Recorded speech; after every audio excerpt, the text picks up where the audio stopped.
ഈ ഓഫീസിൽ ഇങ്ങനെ ഒരു ഓണാഘോഷം നടക്കുന്നത് ഞാൻ എന്റെ സ്വപ്നത്തിൽ പോലും കരുതി. പിന്നെ എന്റെ സിനിമാറ്റിക് ഡാൻസിന് എന്തൊരു അഭിപ്രായം പറഞ്ഞതറിയോ? എന്റെ ഭാര്യ.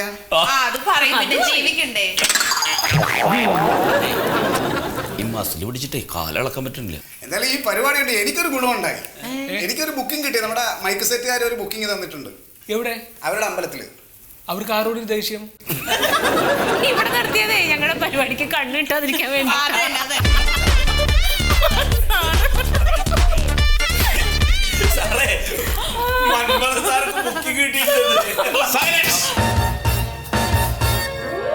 ഇതൊരു ഓഫീസല്ലേ, അതിന് മാനേഴ്സ് കീപ്പ് ചെയ്യണ്ടേ? എന്താ ഇത്ര ചിരിക്കാൻ? അപ്പോ സുഹൃത്തുക്കളെ, നമ്മുടെ ഓണാഘോഷ പരിപാടികള് നമ്മൾ വിചാരിച്ചതിനേക്കാൾ ഗംഭീരമായി എന്നാണ് പൊതുവെയുള്ള അഭിപ്രായം. ഞാൻ ഉദ്ദേശിച്ച പോലെ തന്നെ നമ്മുടെ ഓണാഘോഷ പരിപാടിയുടെ സൽപ്പേര് അങ്ങ് ഡയറക്ടറേറ്റ് വരെ എത്തി. അതിൽ എല്ലാ സഹപ്രവർത്തകരും ഞാൻ ആദ്യമായിട്ട് നന്ദി പറയുന്നു.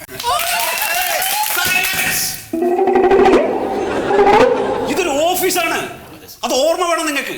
ഒരു നിമിഷം കൊണ്ട് എല്ലാം അങ്ങ് മറക്കും. പരിപാടിയെല്ലാം ഗംഭീരമായിരുന്നു. പക്ഷെ അതിൽ ഒരു പരിപാടി മാത്രം മൊത്തം പരിപാടിയുടെ നിറം കെടുത്തി കളഞ്ഞു. സാറിന്റെ പാട്ടാണോ? എന്താ എന്റെ പാട്ടിന് കുഴപ്പം? എന്റെ പാട്ടിന് എന്താ കുഴപ്പം? എന്തായിരുന്നു എന്റെ പാട്ടിന്റെ കുഴപ്പം? നല്ലതായിരുന്നു, പക്ഷേ പാട്ടല്ല. പാരിജാതന്റെ കഥാപ്രസംഗമായിരുന്നു. എനിക്കും തോന്നി സാർ. ഇയാളുടെ അധിക പ്രസംഗങ്ങളോ? ഞാൻ എന്തോ ഒരു വേഷമെല്ലാം കൂടെ കെട്ടി തുള്ളിച്ചാടിയല്ലോ. എന്താ അതിന്റെ പേര്? Cinematic dance with classical.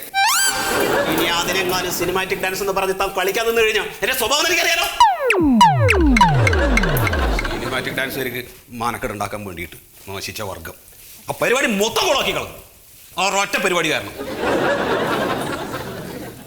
അതൊക്കെ പോട്ടെ. നമ്മുടെ ഓണാഘോഷ പരിപാടികളുടെ ഒരു നല്ല വാർത്ത നമുക്ക് പത്രത്തിൽ കൊടുക്കണ്ടേ ശീതള? വേണം സാർ, വേണം. എന്താ നിങ്ങളുടെയൊക്കെ വായിക്കകത്ത് കൊഴുക്കട്ടയോ? കൊടുക്കണോ വേണ്ടയോ? വേണം സാർ. അപ്പോ ഞാൻ അതിനുള്ള റിപ്പോർട്ട് തയ്യാറാക്കിയിട്ടുണ്ട്. സാർ, ഞാനൊരു റിപ്പോർട്ട് തയ്യാറാക്കിക്കൊണ്ടിരിക്കുന്നു. അയ്യോ വേണ്ട, താൻ ഉണ്ടാക്കിയിടത്തോളം മതി. റിപ്പോർട്ടൊന്നും കാണാൻ പറ്റും. എന്തിന്?